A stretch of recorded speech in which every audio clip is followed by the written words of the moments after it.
Welcome to that Modigliate. Welcome to that Modigliate Space. Modigliate Space, Modigliate. I can taste the Modiglium on the air today. Oh yeah, so psychedelic. Tastes good. Tastes like colors. Tastes like colors. Tastes like feelings.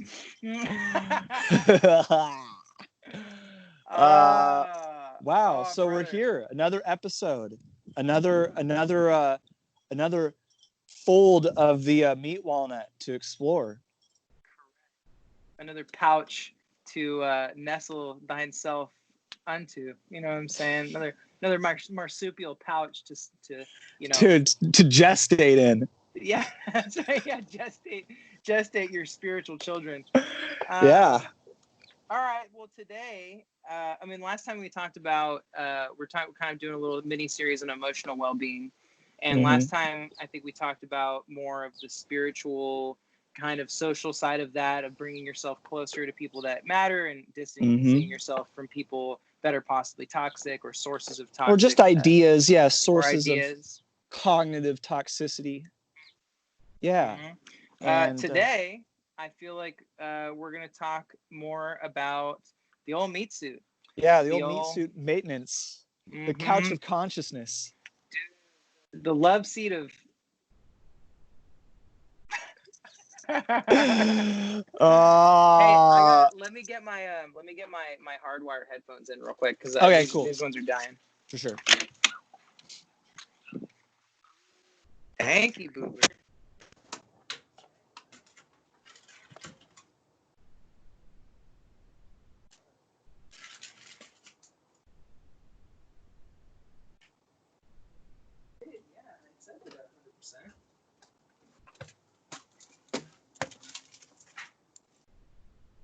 The old goo suit.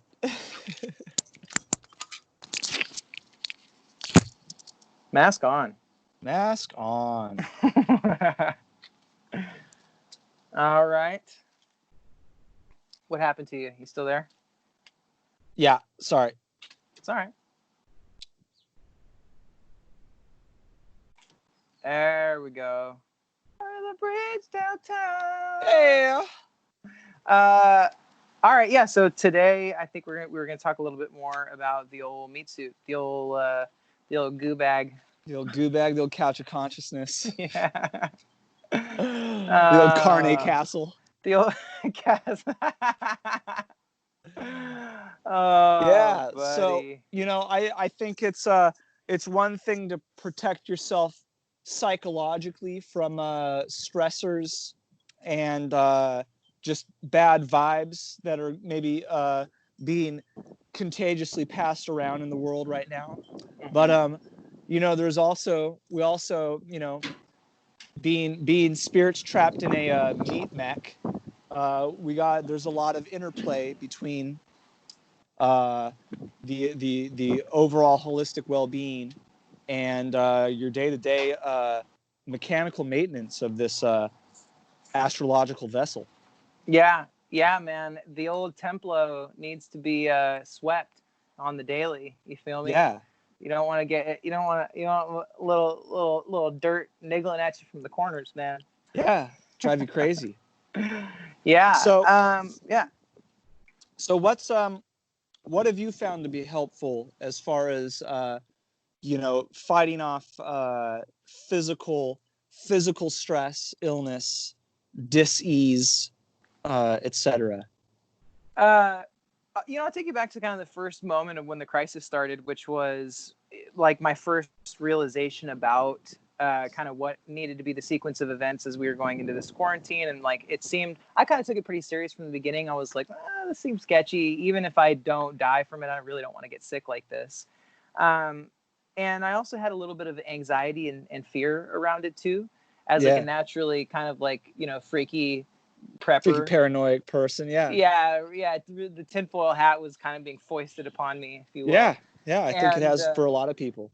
Yeah. I think you're right. And the first thing I realized was I need to be able to make sound decisions, because my decisions through this it's a real Goosebumps, novel. Choose your own adventure. dude, not trying to end up in the torchlit hallway with the pig beast. You feel me? With the I psychological pig beast. feel you deeply on that one. So I realized that in order to make sound decisions, I had to be kind of clear mentally and physically. And the only thing that I know of that is consistently, it's like a 2 to 4 part kind of articulating, thing, where like heavy, like high intensity exercise, not just like getting in some exercise, like walking or something, but specifically something kind of explosive that Yeah. really gets you like panting, even if you're not sweating, but just gets that like in out of the respiratory system, something like that, whether it's running or boxing or any of that kind of stuff. And then some kind of mindfulness exercise. I've been trying to meditate at least once a day. That's been really helpful. The mind is like always trying to establish a foothold on your reality, and like you're in a constant war with it over your perspective. And so Yeah. like exercise and mindfulness. And then I do hot cold stuff too. Like I'll go get in my hot tub and then get in a cold shower. I'm about to get like a barrel to put a bunch of cold water in to dip in.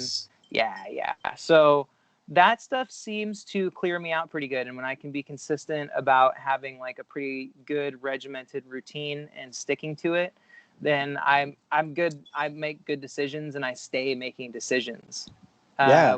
What about you? Any of Wow. that stuff resonate for you, or you got a different routine?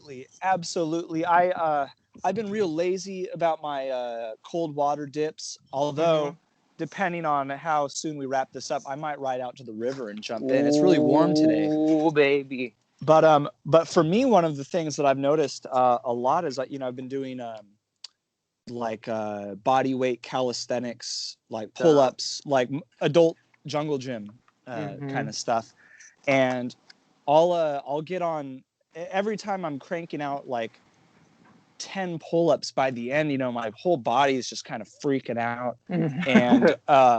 And I've noticed that in those times, like something pops, and like if my sinuses are clogged, like it's allergy season right now, I can breathe better. And it definitely modigliates the old Meatsuit in a pretty profound way, and it kind of sets the tone for a lot of the other shit that I get up to throughout the day. Yeah. Let me ask you this: like, I think everybody, at least for the most part, is aware of in our current culture that like should probably have some kind of physical exercise and some kind of mental exercise every day. What is something that you use as a motivator or as a way to stay consistent? Do you have someone that helps you stay accountable? Do you keep yourself accountable? Like, how do you stay in the flow of keeping with it?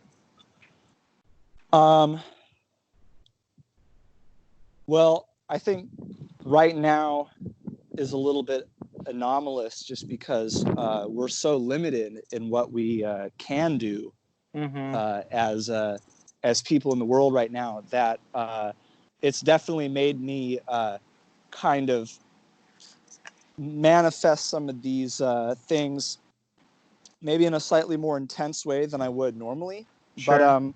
But a lot of it has been I try to look at what we're going through as much as I can as some kind of weird gift.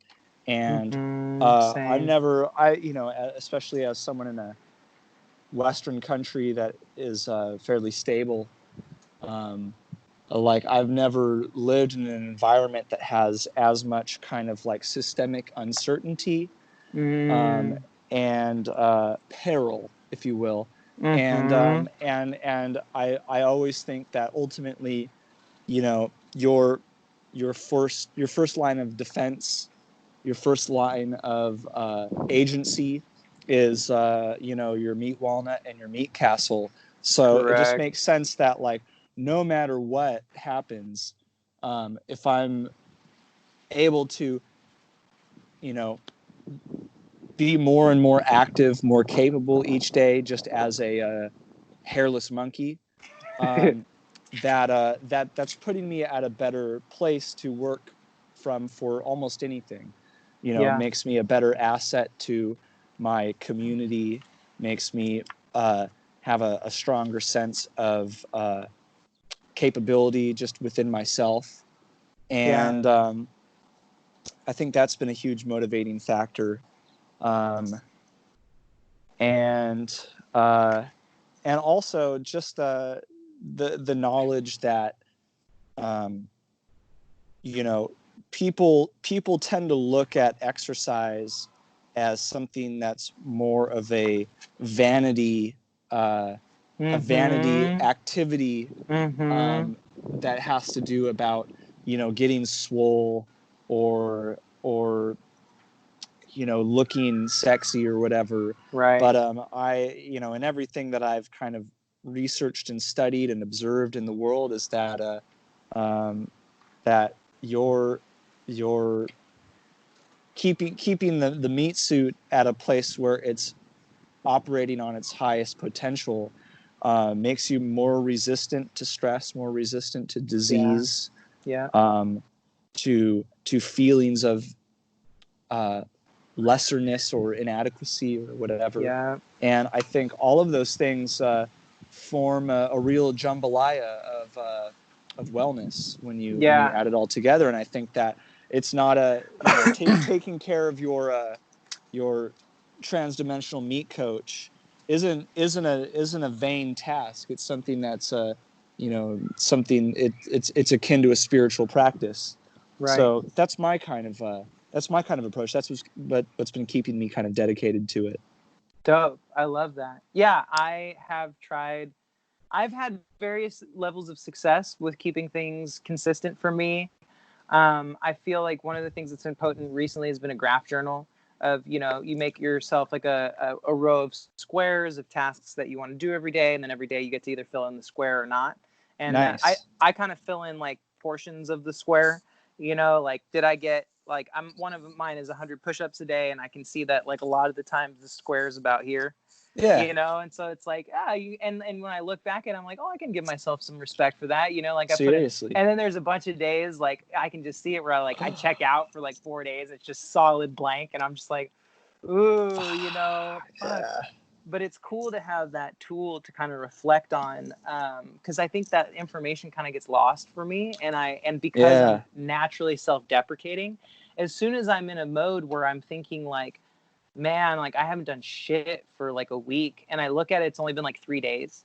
And, you know what I mean? And I'm like, and then I look at the whole week before, and I'm like, yeah, but look at that whole week where I really put in some good effort. And so having a way for myself to like kind of reflect upon the successes that I've had in staying active every day, mentally and physically, has been really helpful. And then the other thing too, and I think that's I said huge. It's been good, man. Like having like a visual representation where I'm just literally looking at markings. There's something about interpreting that information visually that makes it more moving to me, and it just gives me more of a boost when I see what I have done. Well, I think it's almost human nature to count your losses more than your gains for some reason, which is it's not a flex. It's not a flex, and having more of an attitude of kindness toward yourself is it's important. Kindness and accountability. Yeah, absolutely. It's good. Yep. And well, that's great, man. Yeah, the other thing too that I kind of always mention with stuff like this is like, it's really easy to start and fail, and I think most people go through that cycle. And I always want to kind of be on like the counselor's side of saying, if you start and fail, that's a natural part of it, and that's okay. And what you should really pay attention to is like, what stuff do you have aptitude for? So it's like, what was the thing that you tried? Was it running? Was it playing soccer? Was it doing something simple like bouncing a basketball for a couple blocks, like jump roping? Like try a bunch of different stuff and see what you naturally do a little bit better, or wake up thinking about doing. Don't force yourself to run if you don't like to run, at least not right away. Right? Like you can, once you've built the willpower to really kind of push the train out, you can do whatever you want. But building the willpower at first, you want to try to look for stuff that you really enjoy and keeps you, looking forward to doing it the next day. And there is something like that in your life for sure. Yeah. Yeah. Yeah, definitely. Mm-hmm. So you're on a pretty serious regimen of the hot and cold. Um, you wanna elaborate a little more on that, and maybe uh, give some anecdotal, personal kind of stuff? Yeah, absolutely, man. So I got a hot tub. I'm blessed enough to have a hot tub over here, which is like superb. I feel unbelievably stoked to have access to it every day.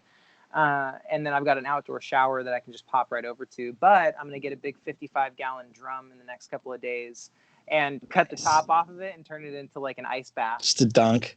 Just to dunk, like fill it with Cool. Epsom salt and just like Nice. stir up the brew, you know? Hell yeah. And yeah, so I do when I'm on my game, which if I'm doing any kind of physical laboring or anything like that, I'll do this every day. I get up in the morning, I do a little bit of stretching, and then I get in the hot tub. And then I go back and forth. I get real hot. I let myself get, my hot tub's quite hot. I let myself get a bit uncomfortably hot. Then I go in the cold and get an ice cold shower and let it hit every single area of my body, paying specific attention to the places that are usually sore or the Mm. places that like the joints that usually are a little creaky or clacky. I try to stretch out while I'm in the cold water and kind of, help it get everywhere.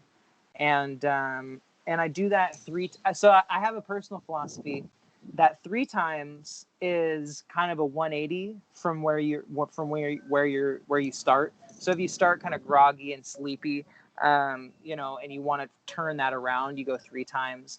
If you really like where you're already at and you want to just be back in that space, but with a little bit more looseness More and control, juice. Yeah. you do 6. So All right. Bringing you yeah, 360 around. Okay. yeah, I mean, I wonder if there's anything to it for others, but I find it to be like 3 is perfect for me because the cold stops being cold. Bless you. Yeah. Thank you. By the third one, you're craving the cold, which is really Yeah. interesting. So yeah, I've really enjoyed that, and I guess a personal anecdote is that I can't tell you how many times I've gotten up in the morning and felt weird and then gotten in the hot tub and just immediately had better thoughts. And then what it does for me when I'm getting into that cold is like the first round of cold, no matter how many times you've done it, It's awful. it sucks, man. It's terrible. Yeah. It's like Yeah.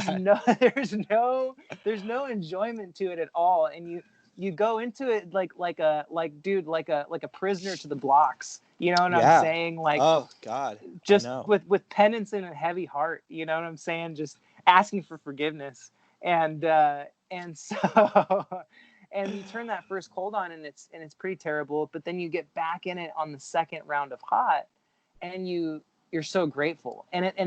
then it begins like the cycle of gratitude around it, where like the second cold you're kind of craving it, and then by the third cold you're not. I mean, from my experience, most of the time by the third hot I don't want to be in the hot anymore. My body wants me to go back to the cold. Yeah. Yeah. And so, I've had so many emotional experiences doing it. I've seen my fear face to face in a really visceral way, where every time I confront that cold, I It's look my primordial. Yeah. yeah, and some days, man, I really make a practice of looking at that shower head, and I don't even think about it before I don't let myself think twice. A lot of times I'll like turn it on, turn the shower head to the side, Look at it a little bit. fucking get my foot and my knee wet or some bullshit. And then a lot of the time, dude, I'll just just imagine that I'm like David Goggins and just like Just go Fedayeen war cry and dude, dive just in. dude, just fucking turn on full blast. It just hits my face, So, but it's cool to observe your fear. I think that's the thing that I found the most about it is observing fear, observing the way that like muscular tension seems to hold like some kind of emotional resonance, because as soon as I'm in warm water, a lot of that stuff melts away. And then as I'm going through the hot cold experience, there's a lot of kind of like capillary action happening, and it feels like, yeah, there's times where I feel like I've released a lot of bullshit just going back and forth between hot and cold. Yeah. Excellent anecdotes. Those are really great. I've experienced a similar thing where with my hot and cold. Oh God, I forgot what I was gonna say. It was Emotional release, oh anything? yeah. Um, that a lot of times, before I started doing a hot and cold practice, I kind of looked at my like tolerance and like my ruggedness is like, like I'm here driving this jalopy, but then like one of the most positive things about it is it kind of, after 3 rounds, it illuminates how like pretty much everyone's meat coach is more of a Hummer than it is a Pinto. Dude. And Yeah. Yep. that a lot of times it just takes a little like detail work to get that thing, just fighting some kind of like renegade war over the Sahels Yeah. of your consciousness. Yeah, totally, man. Yeah, and that's a really great insight to carry, and I think it kind of transforms your outlook over your own potential in some really useful ways. Yeah, I completely agree, man. Let's before we go, let's touch on mindfulness. Have you had any luck with mindfulness practices? I've had varying degrees of success. How about yourself? Oh, I've been pretty good. I mean, I tend to I'm a pretty physical person, so I do a lot of like walking meditation, and I try to do that. I try to do that at least once a day, and just Cool. kind of walk and look at stuff and Mm-hmm. try to just kind of be quiet and check out all the other stuff that's going on around me that's not me and has zero interest in me, Cool. and whether that's nature or just people or environments. Mm-hmm. That's always something too that I try to tap in with on a daily basis, that like, no matter what my problems are or my perceived problems, that, those are mine, and that they're just a small piece of the jiggling articulated puzzle of reality that is going on at all times, whether we are acknowledged or acknowledge it or not. And that's always been, that's something I've been doing for years now, and Right. I've found just so helpful, especially now during quarantine. Yeah. Fuck yeah, man. I love that. Yeah, Yeah, different forms of meditation for different folks. yeah, I'm still trying to find mine. I've tried. I give good luck when I have a good guided meditation in the morning. That sets me nice. up good. I'm still looking for that type of meditation that I can just kind of clip into. I've never found that yet. I haven't found Yeah, like a same. specific, yeah, like style or anything that I can just sit. I've heard a lot of good things about transcendental meditation, but I've also most people who do it say you need to have somebody that kind of guides you through the process in a way. Yeah, And I just haven't really had that. So, yeah, man. I mean, I think that I'm really happy that you've got something. I kind of come in and out of it, but yeah, I think it's important to at least pursue it because again, the mind is always trying to establish a foothold on the kind of the beachhead of your perspective. The mind would yeah, love to be the primary lens, and meditation of any kind really begins to kind of dissolve the power of the mind to be the primary lens that you kind of observe reality through. yeah. It's kind of like Monty Python said, talking about Camelot. It's only a model. Yeah. Anything else before we go? I feel like we touched on a lot of good stuff. No, I think that was great. Yeah, me too, man. So here's to emotional well-being during the crisis. Hope you guys are staying active, getting in the suit. You know what I'm Dude, get in the saying? suit. Just Hashtag getting. get in the suit. I've been saying that to myself a lot lately because I feel like a total pussy sometimes when I don't want to. I'll be like feeling all uncomfortable and in bed watching Netflix. Like, why do I feel so uncomfortable? And I just get in the suit, man. You know what I'm Hop saying? in. Go do something that seats you into the old mech. You know what I'm saying? Get in the suit. Hop in the soup. Hop, get in the suit, hop in the soup. Cool, man. Well, we'll close out on that one today. Yeah. As always, so so good to. Oh, I get the allergies too. Yeah. So good to talk with you, Rugged. brother. Always, as always, stay modigliated. Stay modigliated, family.